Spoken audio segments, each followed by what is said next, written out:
Un hélicoptère, ça ne vole pas. Ça asservit les airs. C'est à la fois une arme de guerre et un ange gardien. C'est aussi la machine volante la plus polyvalente et un véritable miracle d'ingénierie capable de nous emporter absolument n'importe où et de nous rapatrier, nous sauvant ainsi la vie. Mais quand les cieux ne se laissent plus dompter, ils ripostent violemment, rapidement et impitoyablement. Mais il existe aujourd'hui une nouvelle race d'hélicoptères conçue expressément pour le XXIe siècle. Certains les ont baptisés supercoptères.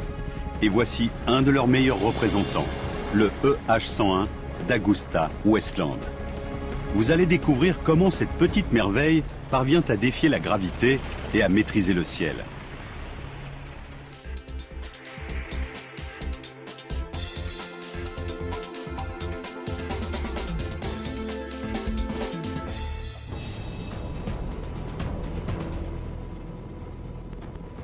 Quelque part au large de l'Italie, un homme est en train de se noyer.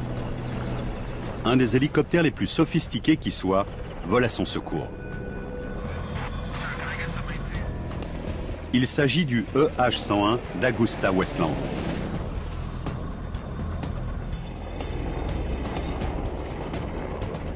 Il a été spécialement conçu pour ce genre d'urgence.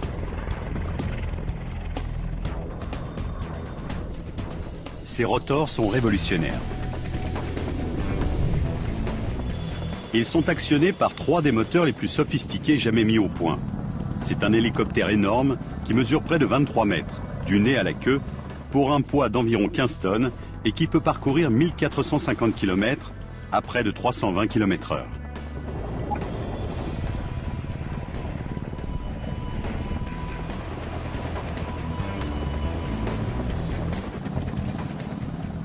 Une fois qu'il a atteint son objectif, il peut rester en stationnaire en combattant des rafales de vent de plus de 120 km/h, gagnant ainsi de précieuses secondes dans une véritable course contre la mort.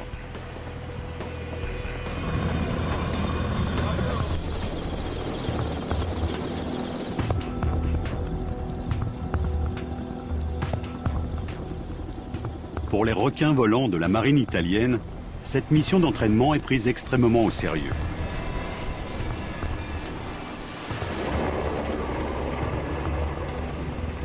Mais pour le EH-101, c'est un jeu d'enfant.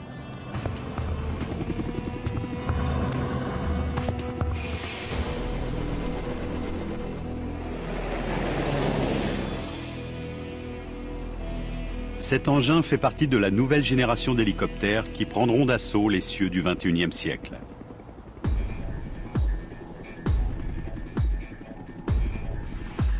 Le S-92 de Sikorsky.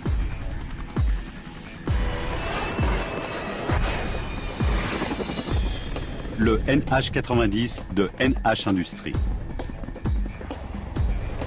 et le EH-101 d'Augusta-Westland.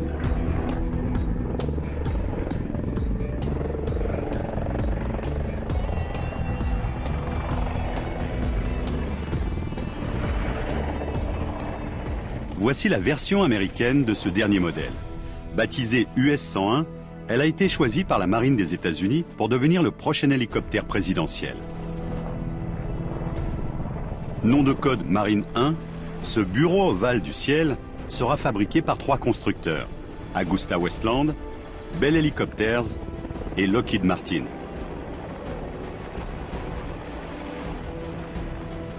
Il sera à tout point de vue un supercoptère.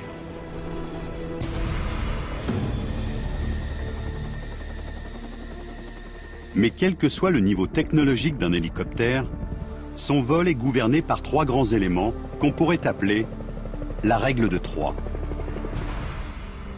Le rotor principal, les moteurs et le rotor de queue. Ces 3 éléments doivent fonctionner de concert pour qu'un hélicoptère puisse voler.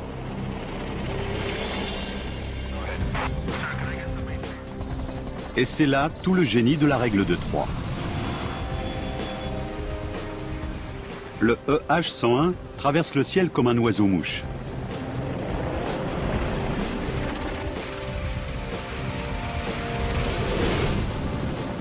Un oiseau-mouche de 15 tonnes.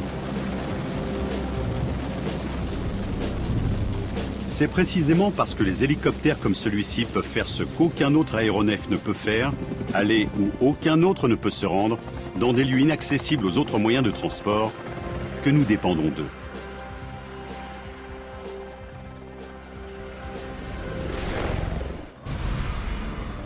Mais qu'un seul des composants de la règle de 3 tombe en panne, et les machines volantes se transforment en machines à tuer.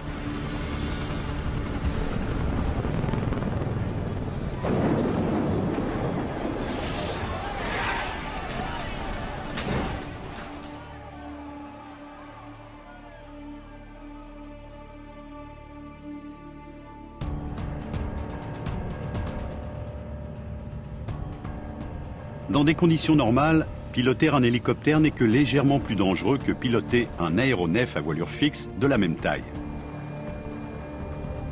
Sauf que l'hélicoptère n'a pas été créé pour des vols faciles, mais bien pour assurer les missions les plus risquées.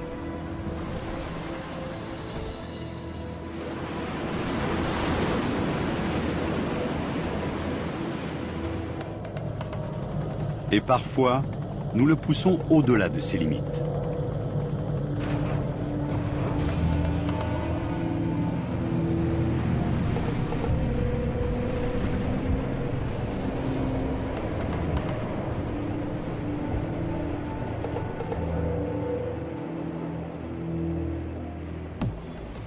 À ces accidents, il y a une explication aussi simple que mystérieuse. L'hélicoptère est une machine volante qui ne veut pas voler. Le fait même qu'il y parvienne relève d'un véritable miracle de la technologie. Au sol, un hélicoptère a plus de chances de se mettre lui-même par terre en basculant sur le côté sous l'action de son rotor que de voler. Le premier composant de la règle de 3, c'est le rotor principal. Les appareils à voilure fixe volent grâce à l'écoulement naturel de l'air autour des ailes au fur et à mesure qu'ils avancent. Ils sont en fait tirés par l'air. Les rotors, eux, agissent comme des ailes tournantes. L'air qui circule autour des pales permet de faire décoller l'hélicoptère. Et le rotor principal ne se contente pas de soulever l'appareil, il le fait aussi avancer en repoussant l'air vers l'arrière.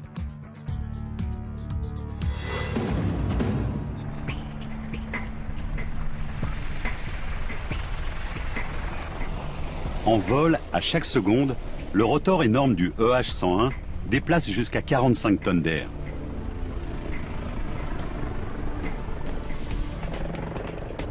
Les 15 tonnes de l'hélicoptère sont suspendues à 5 ailes rotatives.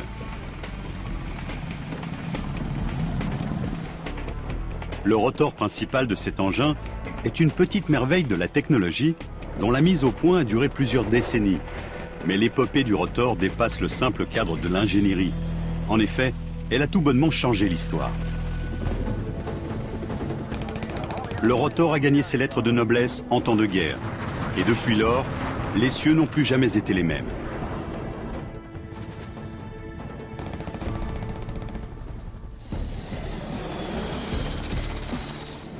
Concevoir des engins aussi perfectionnés que les supercoptères d'aujourd'hui revient à créer un robot qui saurait danser. Il nous a fallu presque aussi longtemps pour résoudre les mystères du vol vertical que pour atteindre la Lune.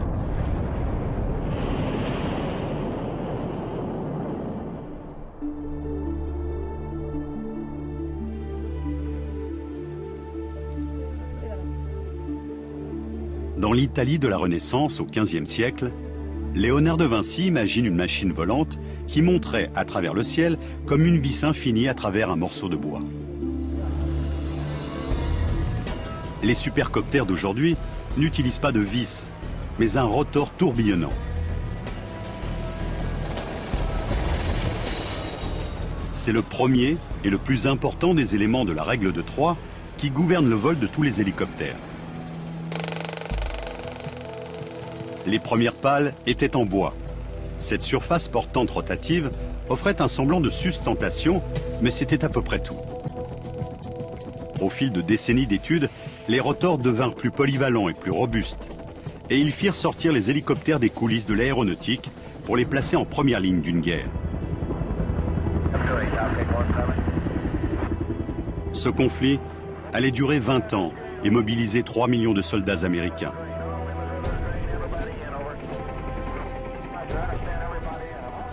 Ce fut la guerre du Vietnam.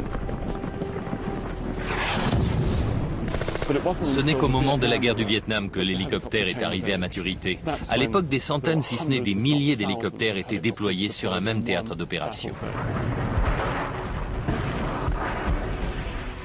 L'hélicoptère qui domine alors les cieux est fabriqué par Bell. Il s'agit du UH-1 Huey, qui devient le premier supercoptère de l'histoire. C'est le premier appareil militaire américain mu par une turbine et il est équipé d'un rotor principal qui compte sûrement parmi les plus robustes. La première fois que j'ai vu un Huey et que j'ai tiré sur le manche, j'ai eu l'impression de tomber vers le haut, tellement il avait de puissance pour gagner de l'altitude. C'était étonnant.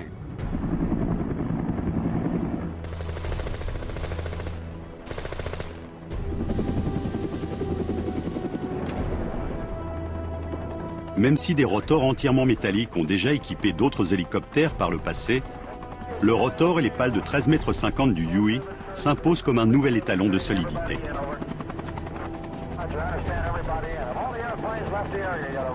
Quand je me faisais tirer dessus par des armes de petit calibre, généralement je m'en sortais bien. Robert Mason est devenu un des pilotes de légende du Vietnam. Et son livre raconte comment lui et son Huey ont survécu à cette guerre et à des mésaventures incroyables.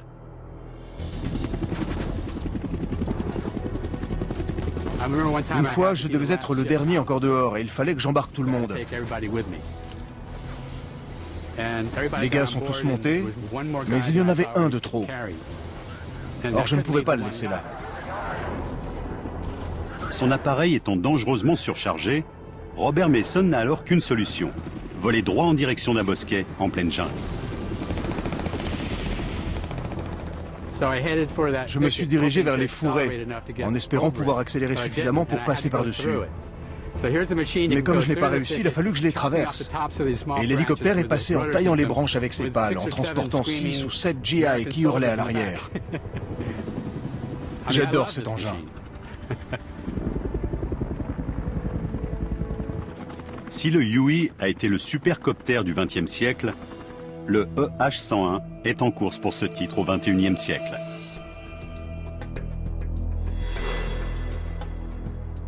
Et à l'instar de son illustre prédécesseur, il dispose d'un rotor principal qui fait aujourd'hui son succès. À une différence près, le rotor du Huey était métallique, alors que l'intérieur des pales du EH-101 est en papier. Grâce à une technologie de pointe et des matériaux composites comme des fibres de verre et de carbone, ces rotors sont bien plus légers et plus solides que leurs homologues, tout en métal.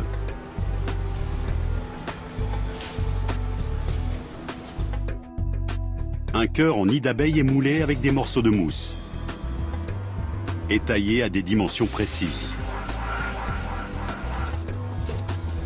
Les pales sont ensuite enroulées de plusieurs couches de fibres composites, puis cuites dans un four spécial pour devenir aussi dures que l'acier. Enfin, une fois équipées de bords d'attaque en titane, les pales sont fin prêtes à passer à l'action. Lorsqu'une balle frappe une pale entièrement métallique, cela provoque des fissures sur toute sa longueur.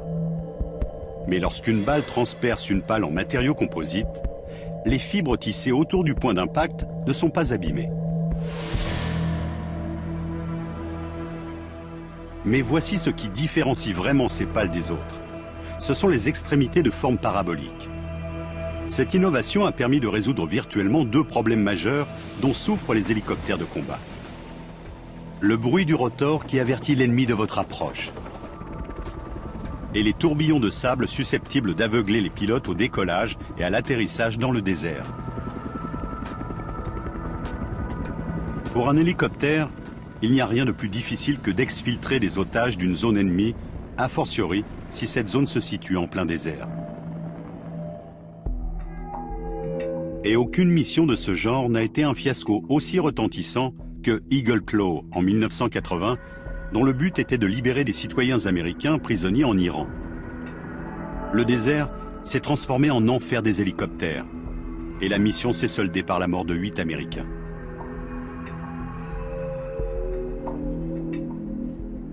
Mais si elle devait se dérouler aujourd'hui avec un supercoptère, son issue serait certainement différente.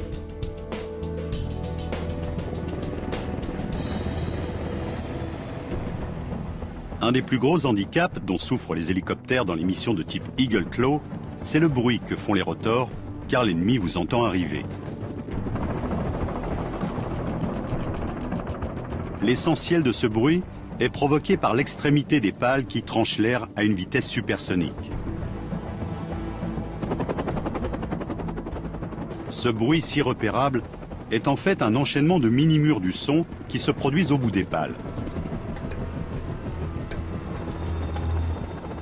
D'où l'avantage des extrémités à forme parabolique.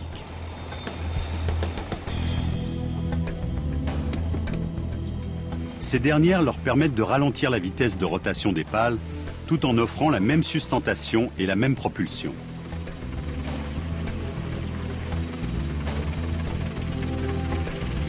Comme leurs pales ne provoquent plus de bang, les soldats qui ont piloté l'EH-101 au combat affirment que c'est un des hélicoptères les moins bruyants du monde.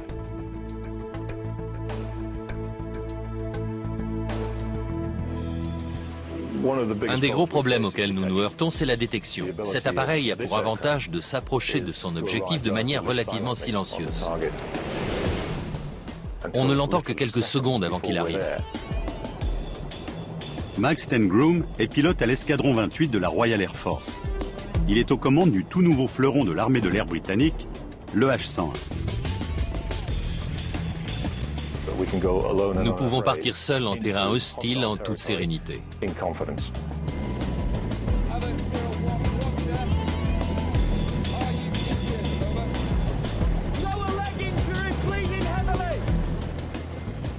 Les hommes de l'escadron 28 s'entraînent sans relâche pour effectuer des missions au-delà des lignes ennemies.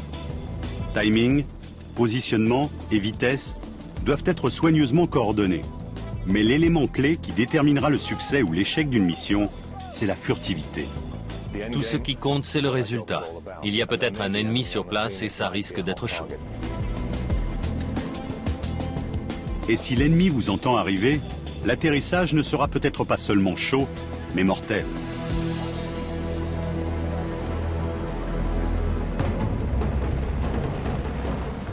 Les pales à extrémité parabolique de l'EH-101 lui permettent de secourir des soldats en traversant l'espace aérien ennemi sans se faire remarquer.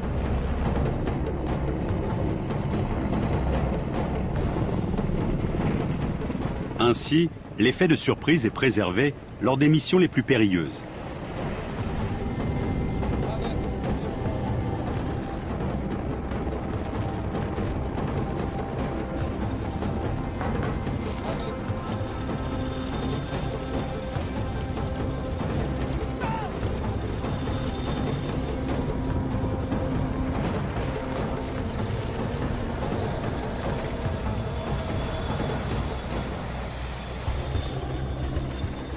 Le groupe de recherche et sauvetage au combat repère son objectif. Rapier 1, ici Avoc 01. Vérification radio, à vous. Et fait appel au EH-101 pour l'exfiltration. Avoc 01, reçu. Nous préparons le blessé. 1 minute, les gars.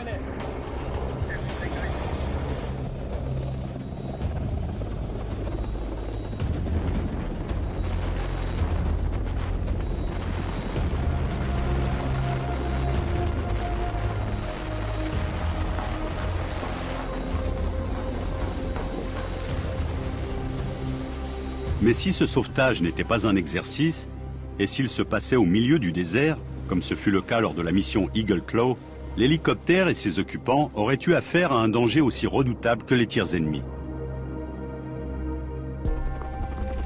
Les tempêtes de sable provoquées par la rotation des pales, qui sont susceptibles d'aveugler les pilotes lors des atterrissages et des décollages, sont responsables d'une bonne partie des accidents. Mais les pales à extrémité parabolique de l'EH-101 lui permettent de faire face au sable du désert d'une manière que même les ingénieurs n'avaient pas anticipée. Contrairement aux autres pales, celle-ci concentre l'essentiel du vent rabattant vers l'extérieur, ce qui a pour effet de ménager une zone circulaire dégagée au milieu du tourbillon de sable.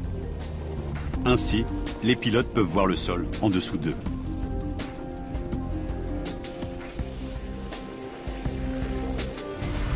Le pilote vole dans ce trou. Il a une visibilité excellente durant 90% de l'approche et au moment difficile, il voit la zone d'atterrissage sans problème.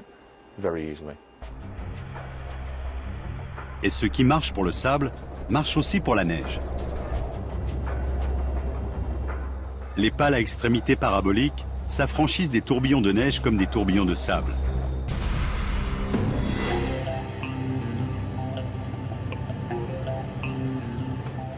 Mais le rotor de l'EH-101, si avancé soit-il, ne serait rien sans ce qui se trouve sous son capot et sur sa queue.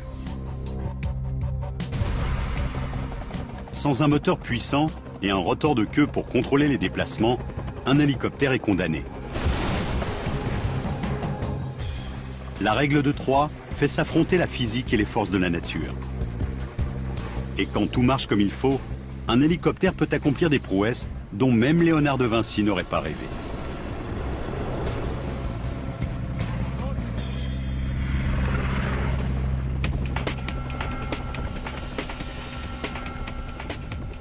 Sous les pales tourbillonnantes de l'EH-101 se cache le cœur de la machine volante. 6000 chevaux permettent à cet engin de 15 tonnes de traverser le ciel. Voici le deuxième composant de la règle de 3, la turbine.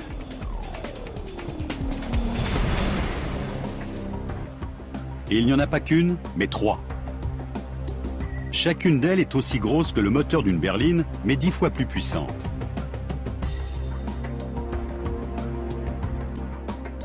Si les moteurs qui équipent les aéronefs à voilure fixe fournissent la poussée, ceux d'un hélicoptère actionnent le moyeu et les pales.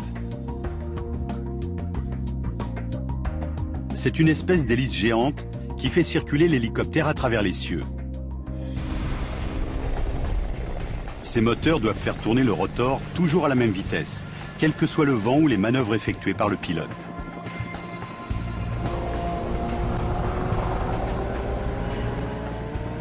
Cela revient à exiger d'un moteur de voiture de maintenir constamment la même vitesse, quelle que soit la pente à négocier. Évidemment, les moteurs ne doivent pas caler. Il faut impérativement qu'ils fonctionnent, quelles que soient les conditions. Qu'à cela ne tienne, les moteurs des supercoptères du XXIe siècle ont été expressément conçus dans ce but.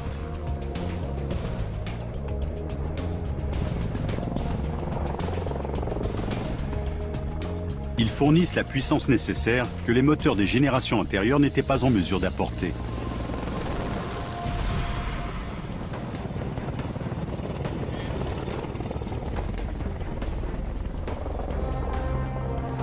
L'escadron 28 de la Royal Air Force est à l'entraînement.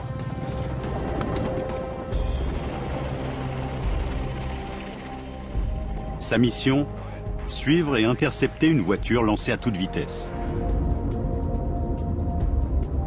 Ces hommes jouent le rôle de terroristes en cavale. D'une altitude élevée, le H-101 fond sur sa proie presque à la verticale.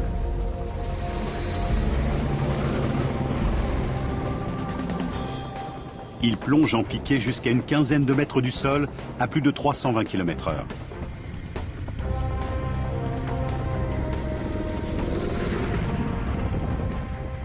Ensuite, il effectue une figure incroyable digne des montagnes russes. Ses moteurs encaissent le choc de la manœuvre sans le moindre raté. Puis, l'hélicoptère se pose au milieu d'un maelstrom de poussière.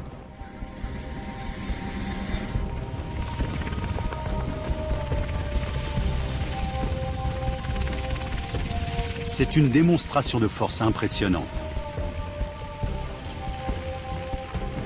Elle a pour but d'effrayer et de désorienter les individus visés afin que les hommes des forces spéciales qui ont jailli de l'appareil puissent les arrêter.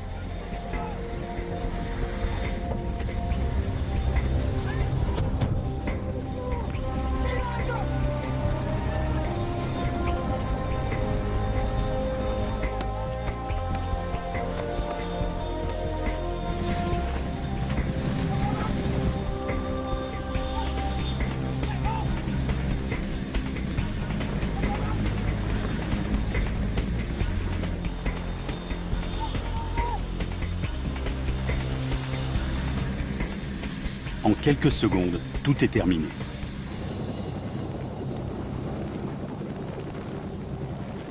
Il ne reste plus qu'une voiture vide et un ciel vide.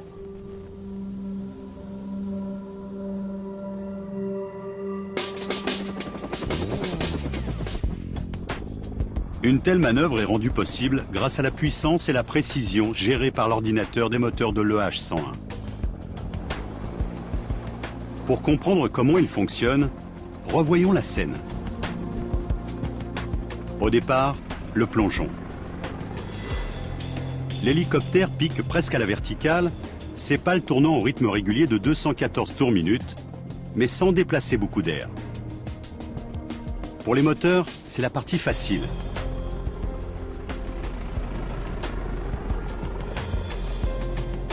À une quinzaine de mètres du sol, l'hélicoptère se stabilise pour l'assaut.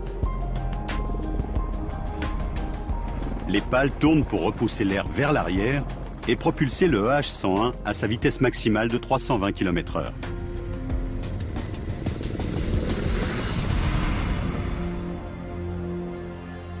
Les moteurs doivent dès lors supporter la contrainte supplémentaire et toujours assurer une rotation de 214 tours minute.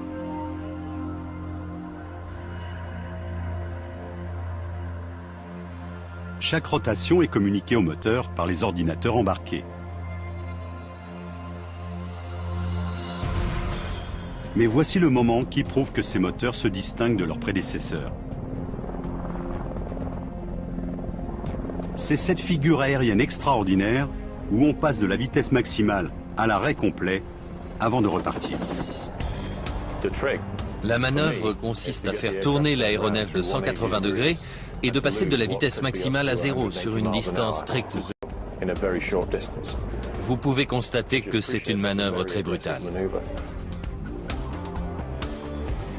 Les pales griffent l'air, d'abord pour arrêter l'aéronef, puis pour lui faire faire demi-tour et enfin pour le faire atterrir. Les contraintes infligées au rotor sont énormes et elles se transmettent directement au moteur. Si ces derniers calaient, comme cela pouvait arriver sur les modèles de vieille génération, l'hélicoptère de 15 tonnes s'écraserait. Mais les moteurs de l'EH-101 absorbent le choc de la manœuvre et continuent de faire tourner le rotor à allure constante, tout en effectuant un violent virage à 180 degrés.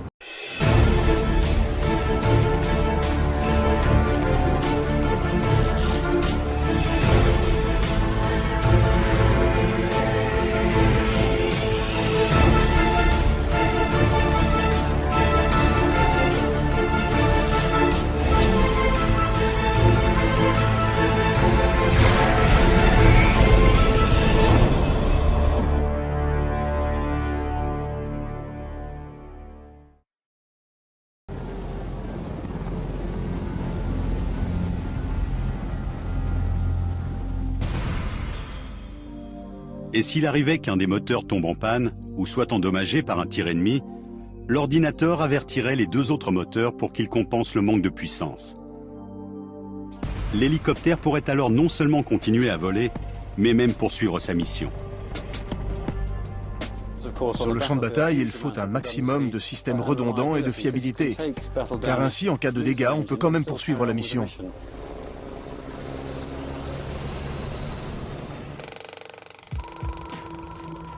L'essentiel du poids que les premiers hélicoptères soulevaient était en fait celui de leur moteur à piston lourd et peu puissant. La mise au point des moteurs à turbine à la fois plus légers et nettement plus puissants dans les années 50 a permis aux hélicoptères d'emporter des charges bien plus lourdes.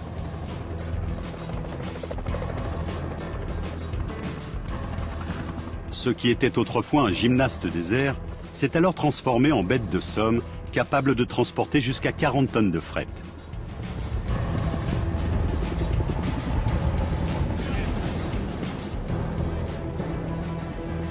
Si le EH-101 n'a pas été conçu comme un poids lourd, il est néanmoins capable de transporter un camion ou une cinquantaine de réfugiés dans sa soute. Surtout, ces 3 moteurs gérés par ordinateur lui permettent de faire des stationnaires impeccables par des vents de plus de 80 km/h. C'est un avantage non négligeable quand il faut rapidement faire débarquer un peloton au complet sur un théâtre d'opération.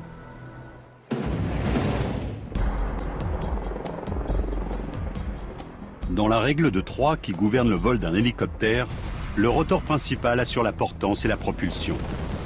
Et le moteur, l'apport de puissance de manière constante. Mais sans le dernier composant, même les supercoptères se transformeraient en véritables toupies. Cet élément est la 3e clé indispensable au bon fonctionnement d'un hélicoptère. Et en cas de pépin, à ce niveau, gare aux dégâts.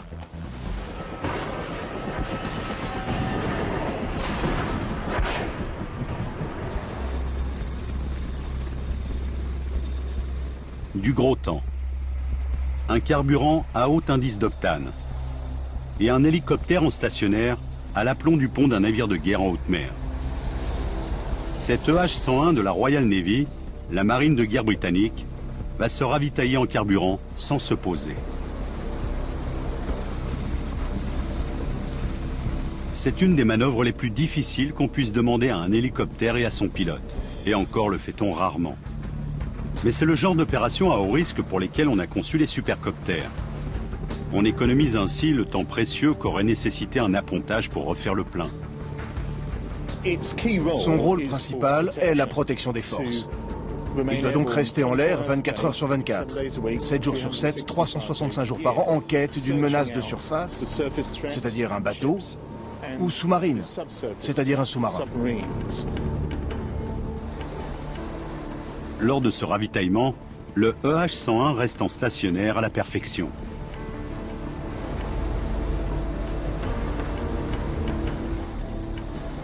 Ses turbines puissantes actionnent ses 5 pales qui lui permettent de rester en l'air, immobile.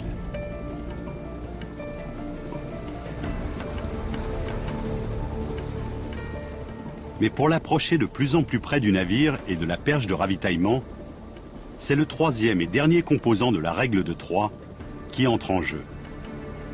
Le rotor de queue.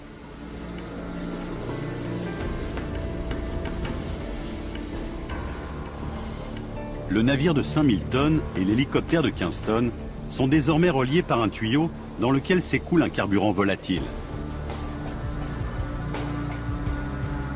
Il n'y a pas de place pour la moindre erreur.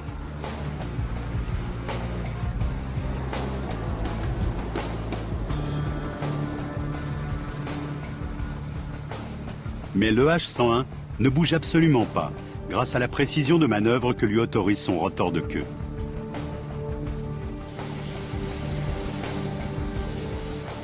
Le rotor de queue est absolument fondamental pour qu'un hélicoptère puisse voler. Disons que c'est la queue qui remue le chien.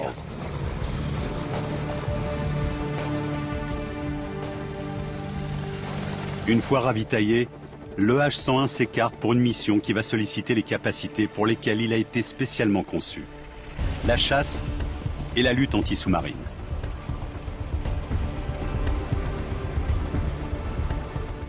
Le H-101 repère et poursuit les sous-marins à l'aide d'un sonar embarqué sophistiqué ultra secret.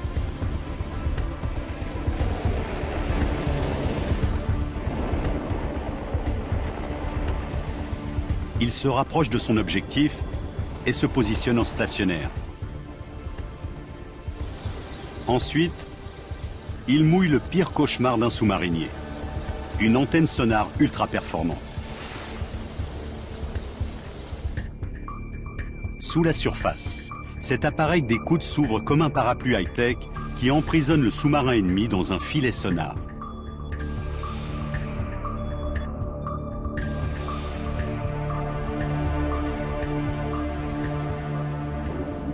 Si cet exercice n'en avait pas été un, le sous-marin aurait été acculé, attaqué et détruit par une des 4 torpilles autodirectrices Stingray équipant le EH-101.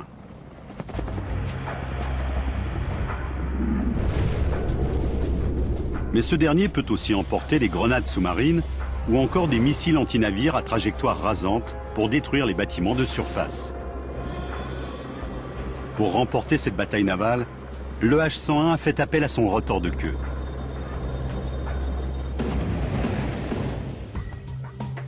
Le rôle principal de cet élément consiste à contrer le couple, la rotation puissante générée par le rotor principal.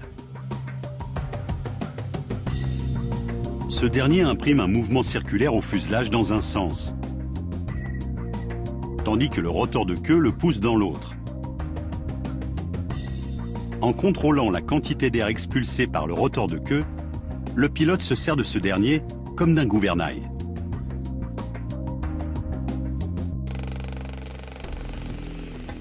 De toutes les difficultés que les premiers ingénieurs en aéronautique ont eu à résoudre, celle d'empêcher l'hélicoptère de faire la toupie autour de l'axe du rotor principal a sûrement été la plus difficile. On a d'abord envisagé la solution des rotors coaxiaux contrarotatifs, puis celle des birotors en tandem, la rotation du deuxième annulant celle du premier. Ce système, qui apportait un premier élément de solution, a également offert au Chinook, fabriqué par Boeing, une portance supérieure à celle des appareils à un seul rotor.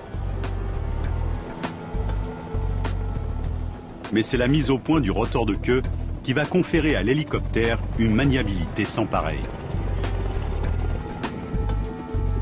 On choisit la direction où on veut aller, quand on veut y aller et la vitesse à laquelle on veut y aller. L'opposition entre les deux rotors est une sorte de combat permanent de David contre Goliath. Et la perte ou la panne du rotor de queue est le pire cauchemar d'un pilote d'hélicoptère. Un des accidents que les pilotes redoutent le plus, c'est la perte de tout contrôle sur le rotor anticouple. En d'autres termes, si ce dernier ne fonctionne plus, on ne peut plus voler en ligne droite. L'hélicoptère devient instable et bien souvent, malheureusement, ça se solde par un accident. Lors de missions de sauvetage ou d'évacuation difficiles en terrain accidenté, le rotor de queue est particulièrement vulnérable. Des 3 composants qui maintiennent un hélicoptère en l'air, c'est en général celui qui frôle le plus le sol.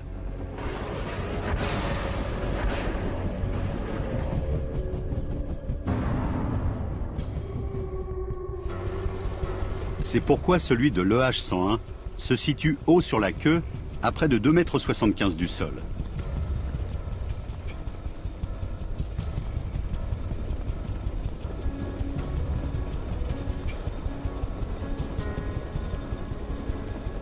Tous les pilotes le savent. Perdre le rotor de queue, même momentanément, peut sonner le glas de l'hélicoptère et de ses passagers.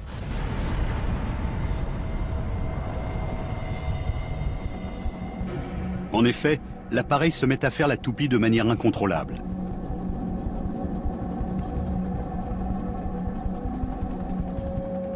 Lorsque l'appareil s'écrase, il se disloque et ses passagers se retrouvent écrasés sous l'amas de métal.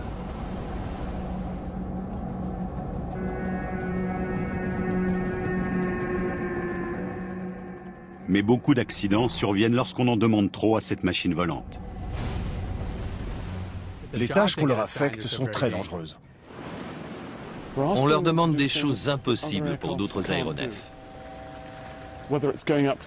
Monter sur les flancs de l'Everest pour récupérer un alpiniste à 6400 mètres ou voler dans l'œil d'un cyclone pour secourir des gens. Les hélicoptères sauvent des vies car ils sont le moyen le plus rapide d'évacuer des gens jusqu'à un hôpital.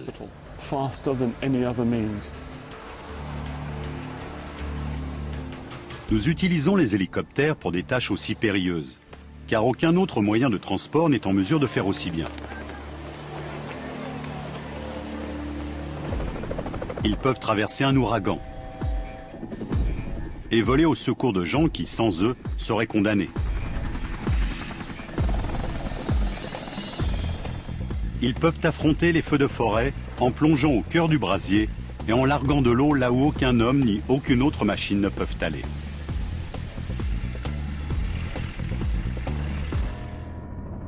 Ils servent d'ambulance aérienne, d'anges gardiens rapides comme l'éclair, dans le cadre d'interventions où quelques minutes, voire quelques secondes, font parfois la différence entre la vie et la mort.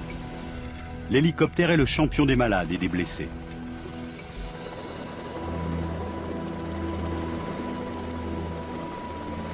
Lorsqu'une catastrophe naturelle se déchaîne, comme le tsunami en Asie du Sud-Est, laissant derrière elle des millions de sans-abri au milieu d'un périmètre où routes et pistes d'atterrissage ont été dévastées, c'est l'hélicoptère, et lui seul, qui peut apporter secours et espoir. Ce fut l'un des ponts aériens parmi les plus importants de l'histoire. Des milliers de tonnes d'aide humanitaire furent acheminées dans des zones inaccessibles pour sauver des milliers d'hommes, de femmes et d'enfants.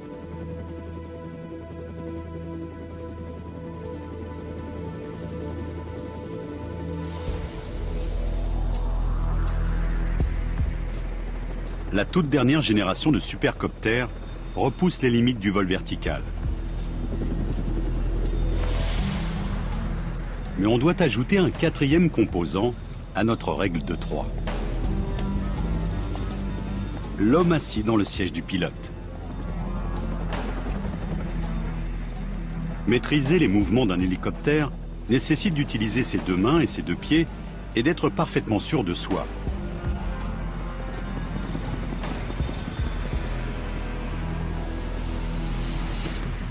Car lorsqu'on est aux commandes d'un supercoptère de plusieurs millions d'euros, on n'a pas le droit à la moindre erreur.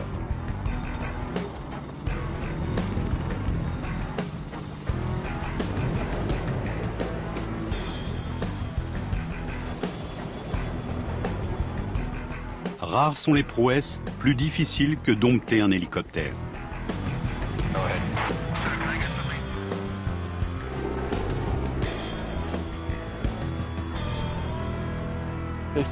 On raconte que si vous pouvez sauter en vous frottant le ventre d'un geste circulaire et la tête dans le sens inverse des aiguilles d'une montre, les yeux fermés, vous pouvez piloter un hélicoptère.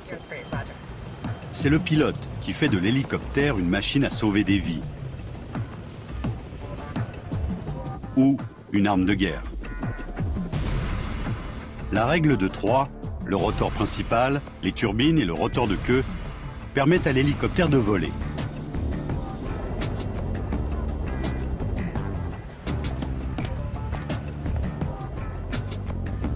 Mais il faut forcément quelqu'un aux commandes. En fin de compte, tout repose sur le pilote. Et je crois qu'il faut une race de pilotes hors du commun.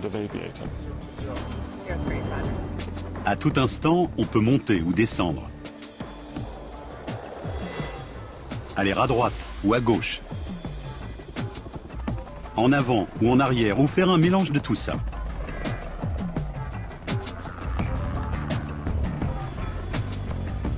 Mais il faut au pilote une coordination et une concentration exceptionnelles pour y parvenir.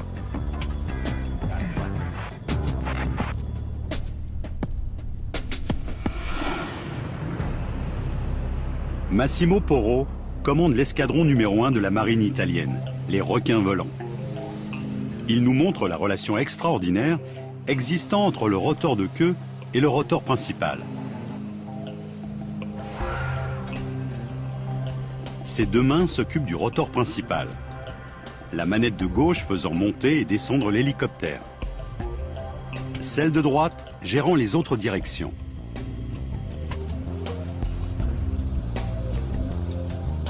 Avec ses pieds, il contrôle le rotor de queue, modifiant le pas des pales pour faire aller l'aéronef dans la direction voulue. Les pédales actionnent les pales du rotor de queue. Et cela pour contrer le couple du rotor principal. Ça nous permet d'orienter l'hélicoptère là où on veut aller.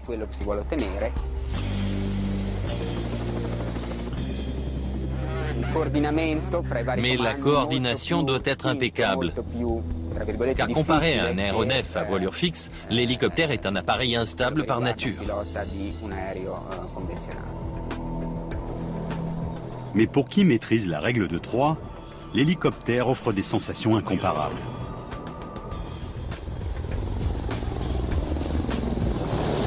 C'est comme enfiler un costume le matin qui me permet d'accomplir des exploits surhumains. Vous ne volez plus, vous devenez la machine.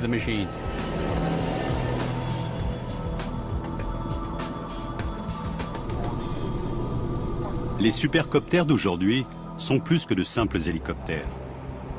Derrière le poste de pilotage de l'EH-101 de la Royal Navy se cache un centre de commande et de contrôle sophistiqué capable de gérer un combat terrestre ou maritime. De tirer des missiles performants pour détruire un sous-marin ou un navire de surface ennemi.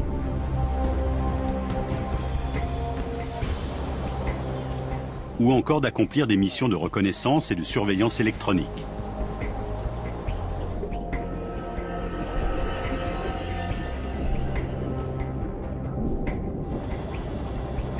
Ces appareils sont tellement à la pointe de la technologie qu'ils peuvent même voler tout seuls.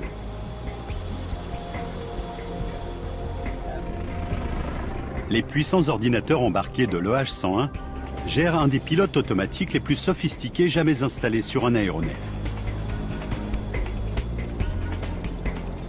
Ce petit bijou peut placer l'hélicoptère de 15 tonnes en stationnaire à 12 mètres d'altitude le long d'un navire se déplaçant en haute mer sans que le pilote ait besoin de toucher les commandes. Au combat, le pilote automatique assure une bonne partie des manœuvres de vol pour que le pilote puisse se concentrer sur sa mission. Malgré tout, il y a toujours un homme au cœur de la machine. Quel que soit le degré de sophistication du pilote automatique, seul un pilote de chair et de sang peut faire se poser le EH-101.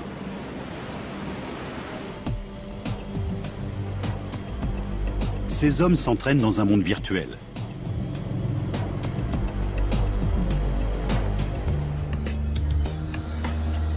Ils se forment dans un des simulateurs de vol les plus performants du monde.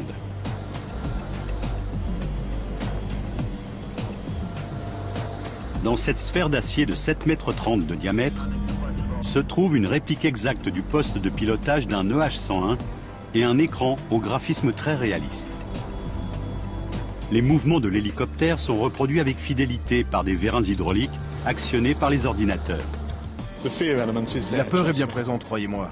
Quand vous volez près du bateau et que vous parcourez les 800 derniers mètres en approche du pont, de nuit par mauvais temps, que le navire tangue et roule et que l'éclairage tactique est au minimum.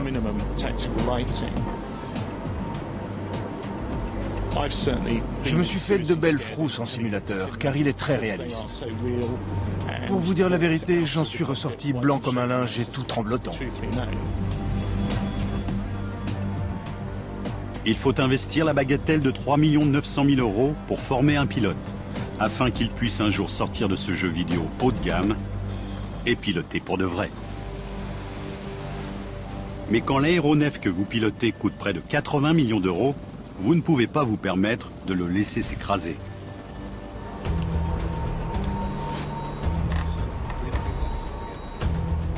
Aussi, dans la salle de contrôle du simulateur, les instructeurs concoctent les scénarios les plus cauchemardesques à l'attention des futurs pilotes. Des catastrophes bien trop dangereuses pour être simulées à bord d'un vrai EH-101.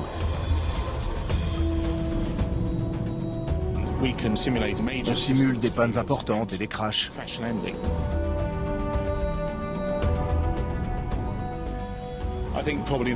Les situations les plus épineuses sont celles où on fait face à des pannes, comme continuer de voler et revenir au bateau à 200 000 nautiques, avec 2 moteurs seulement et les équipements de radionavigation en rideau.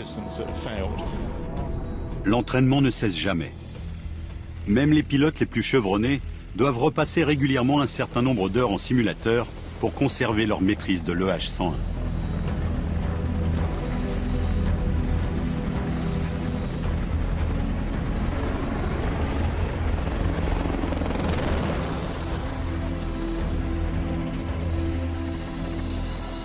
Ces hommes ne se considèrent pas tant comme une élite que comme des vénards.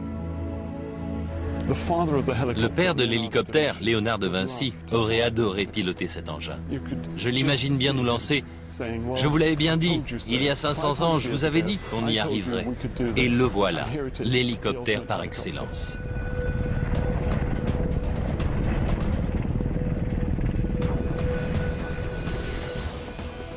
L'ère de l'hélicoptère vient de commencer. Mais elle est déjà brillante. En temps de guerre, de paix ou en cas de drame, l'hélicoptère va là où nul autre aéronef ne peut se rendre.